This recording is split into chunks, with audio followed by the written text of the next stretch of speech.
During our fourth session, developments in Noon's case unearthed echoes of past failures.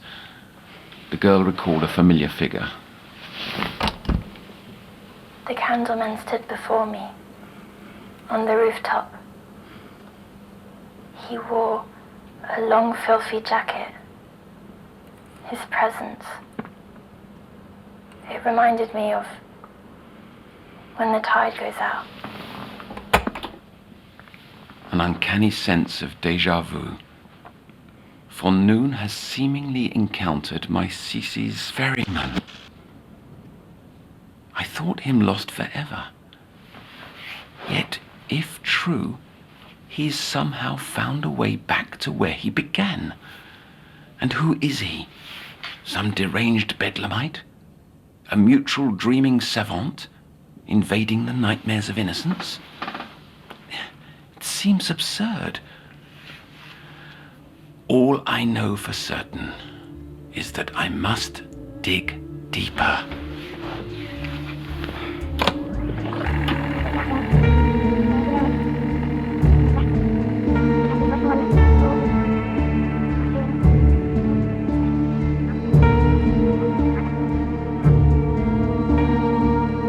You're listening to The Sounds of Nightmares, an audio fiction series from the world of Little Nightmares.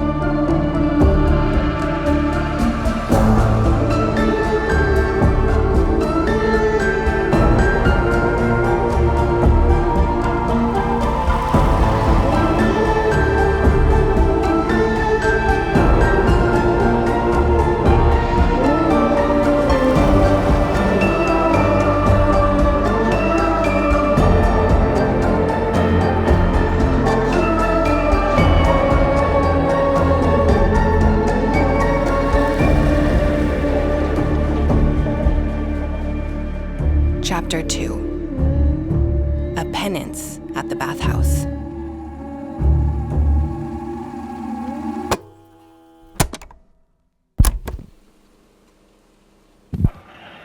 This is the counselor. Tape number 57, session number 4, patient Noon. I was presumptuous, judgmental. Now I feel it's paramount to prioritize Noon's treatment over several other cases due to demonstration of abnormal and neurological faculties. To disinter further, today I'll venture an unconventional method.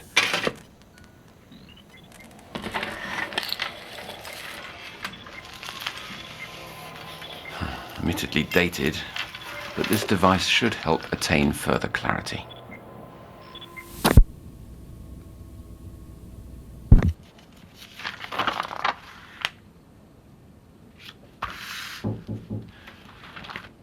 Please, come in. How are we doing today, Noon? Otto, what happens to a stone that has overcome its greatest fear? You're telling a joke? Yes, but I never got the punchline. I'll have to think about that. There, look! A moth! Mm-hmm. We went on vacation once, under my doctor's advice. Swarms of moths gathered round that balcony each night. They fascinated me, their little ways, how they just existed. I collected them in Mum's plastic jars. Well, this might be a good time to tell me about your mother. I'd rather not. Mum didn't share my enthusiasms for crawlies. But moths were my favourite, drawn to lie under some kind of spell. Perhaps you see a bit of yourself in the moth, vulnerable, caught in the spotlight. The fame you received after the cure... I don't feel cured. At all. You feel you're still in the dark? Yes, but I like to try to fly towards the light. Then let me be that guiding light, and eventually together we'll leave your darkness behind. How you said that reminds me of the place I visited. On your vacation? No, last night, in my dream. Let's make sure you're comfortable before jumping in. Oh, I feel at ease. Calm, even. Can I tell you about it?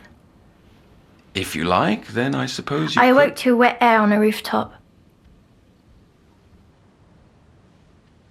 Peeking over the ledge, I saw an ocean stretching all the way to the horizon. On the nearest shore, giant fish-like contraptions crawled out from the waves, and from their mouths, plump men and women emerged, faces hidden behind wooden masks, bodies tucked away beneath mucky brown robes. Some used sticks to labor up the long, winding boardwalk leading from the beach to the lantern-lit market below. Their destination was behind me. A distant, crooked bathhouse. A voice whispered, "Hey!" And I turned to see a grubby, breathless boy stepping off a ladder. He dressed in tatty shorts and shirt covered in pin badges. He said, Do you know a way out of here?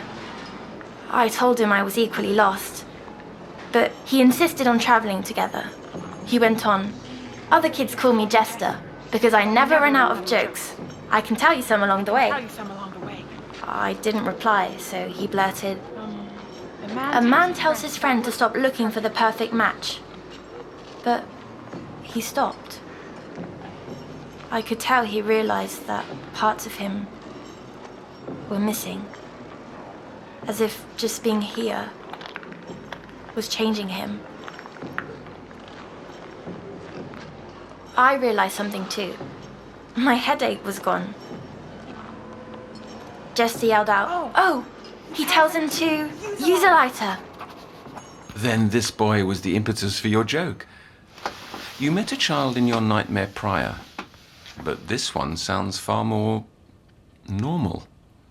He looked like the kids from school, only kinder. The ones at school teased me. Well, until I fell ill. After the water sickness, the same children who made me dread walking through those rotten gates began sucking up. But I've always been the same me. Funny. I feel less me now than before. Children can be cruel. I had my share of tormentors in adolescence. Really? It's regrettably common. Tell me what happened next. Jester pulled my arm. "Look," he said, pointing me to long planks of wood laid out like bridges between the rooftops. Other children had traveled this path before. Other children? The walkways had been placed there. They were too narrow for those swollen adults below. It must have been other children. And Jester, he was real too. I felt his presence, just as I feel yours here in this room. Could that be the dream sharing you spoke of? Let's not leap to assumptions. Go on. The planks? We carefully walked each one, building to building. Below, the masked figures continued their walk too.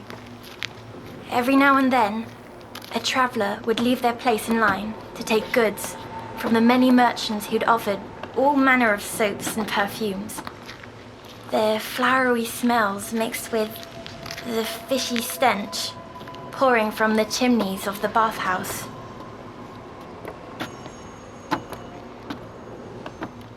When we reached our final building, our only option was to head down the long ladder, snaking around the side into an alleyway below. Jester was a nervous sort, so I did my best to stir his courage and asked, "Have you another joke?" And he replied, "Oh, right. What happens to a stone that has overcome its greatest fear?" And there it was again. That lost look, like Granny used to get I asked him, You don't remember? "You don't remember?" And Jester simply said, "I'll know it by the time I reach the bottom." But before I could follow, something called out from across the rooftop. A muddled voice. And then I saw him. That man with the impossible face. The same one from the room of glass jars, but I can never focus on him. Noon, I need you to recall fine details. I told you. Especially when speaking about persons you've seen multiple times. Recurrence implies significance. He's a broken mirror, or a photograph all torn up. Impossible to piece back together. I have something. A magic glue for your mind.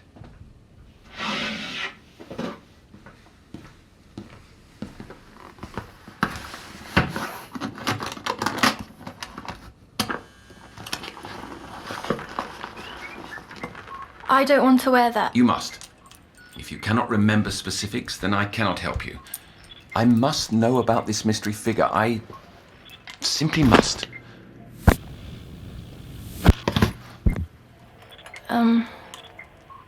All right then.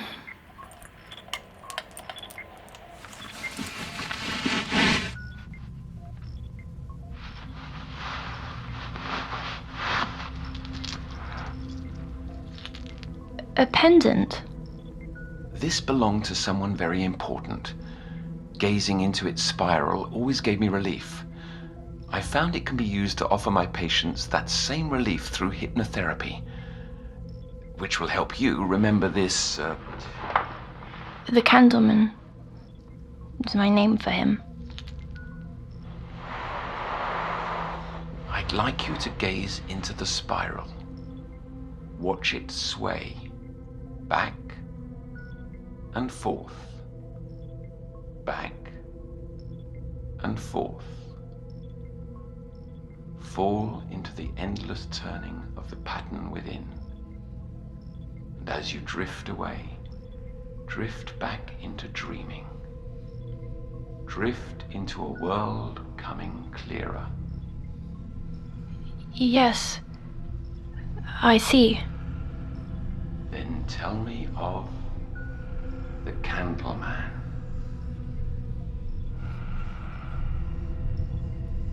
The Candleman stood before me on the rooftop.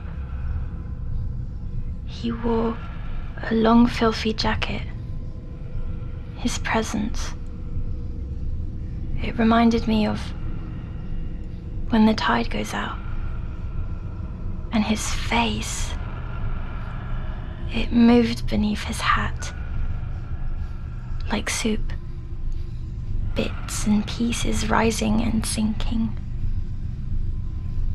Wait, I can see a little better now. His eyes are long slits, skin rough, sagging, like melting wax. He didn't speak, but somehow I knew. The Candleman wanted me to open myself to this place. Yes, he has for a while now. Every night. Every night. Oh, I can see it all. A web. He's been with me this whole time. Watching. Observing. Waiting. What does he want? I don't know. Someone shouting. I turned to look. I'd like to keep talking about... No, when I turned back, the Candleman was gone. I rushed to the ladder. At the bottom stood a poor-covered brute with filthy arms. He must have broken away from the boardwalk, and something hung in his hand, flapping like a fish. He headed to the bathhouse and something told me to follow. As I climbed down the ladder, I passed by an open shop window and poked my head inside. The merchant spoke in a raspy voice. "What's your pleasure?" A desperate moan came from the customer, and he said, "Suds, to cleanse this profane skin." And then the merchant lifted a bottle of pink liquid and said, "This'll ease your pain."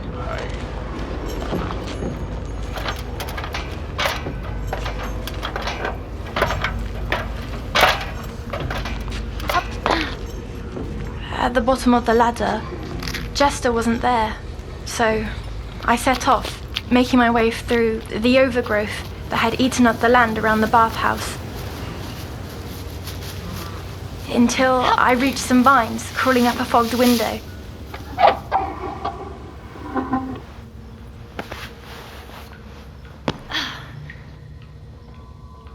I was in some kind of store closet.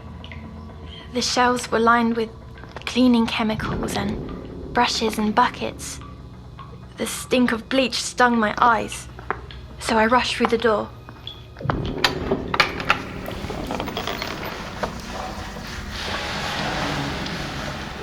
A room with shallow pools, and the same polluted taste in the air as the stream by our apartment.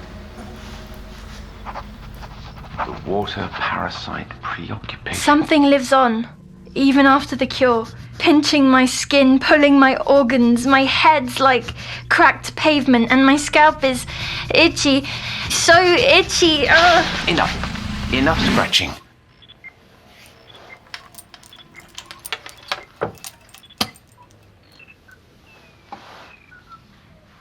Noon, listen. There's nothing on you. Nothing inside either. It's only you and me and nothing else. It's all right.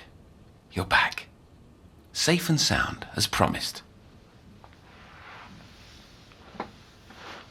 Did it work? Were details glued back together?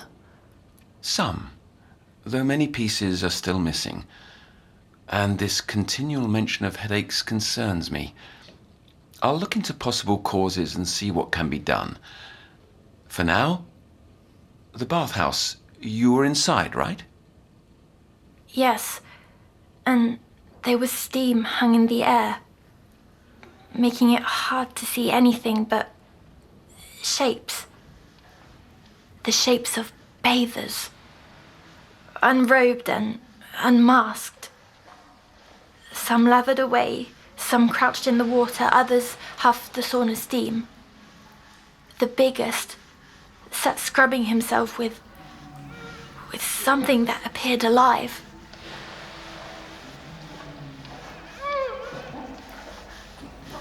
Creeping through the steam, I hid behind a bucket. The big one was before me, barely resembling a human. His body was raw and brown. He rapidly repeated, "Divide the ground from the divine," over and over.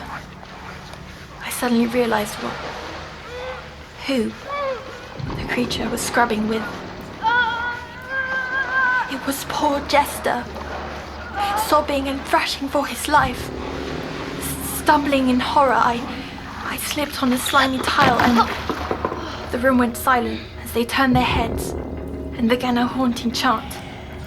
"Cleanse her, cleanse her." Voices piled as their shapes stood and staggered into view, their bodies scrubbed into raw spectacles. There was nothing I could do for Jester, so I picked myself up and ran for the door, but it was shut tight. The bathers drew near, arms reaching out. My hands grazed a crevice on the wall, which I slipped through just in time.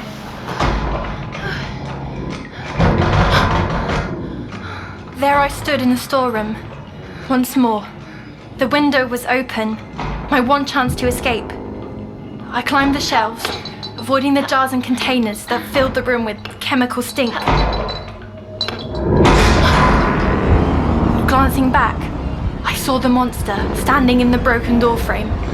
Jester's limp body under his arm. His wart-covered hand reached up, grabbing my leg, violently pulling me away, and all I could do was reach and hope. My hands grasped a jar full of white liquid, and as he ripped me down, the jar followed.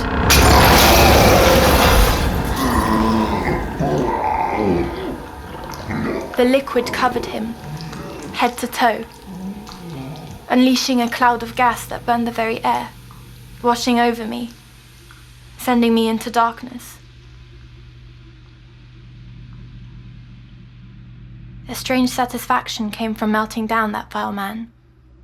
I wasn't like that moth, searching for the light.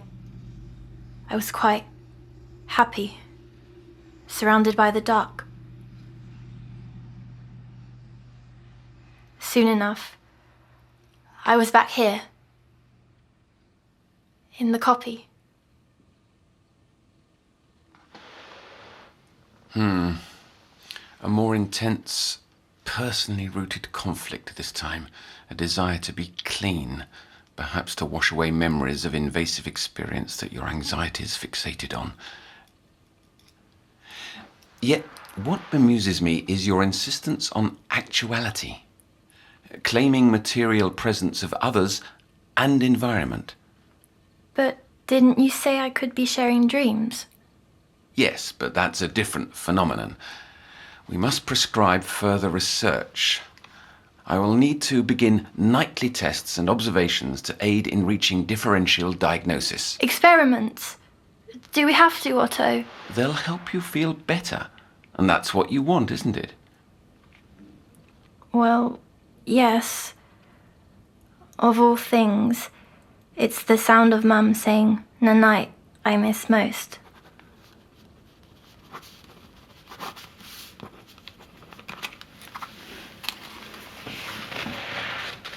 The stone becomes a little bolder. Pardon? The answer to Jester's joke. It's an old one. Stone becomes a little bolder. Now, before you pop off to bed, pick out another colourful delight for being such a good girl. Sweets for my sweet.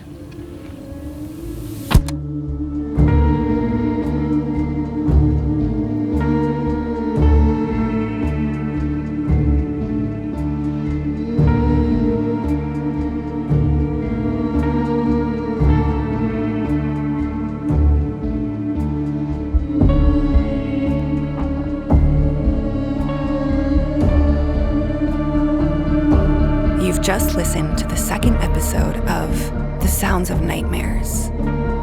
This episode was written by Mike Bambridge, aka Super Horror Bro, and Lonnie Nadler. Our showrunner is Lonnie Nadler, and the series is directed by Thomas Joses. Noon is played by Amy Purshouse, and Otto by Kester Lovelace. Music created by Tobias Libya and Thomas Joses. Production supervised by Alizé Debar and Lucille Rousseau-Garcia. This series is based on Little Nightmares from Bandai Namco Europe.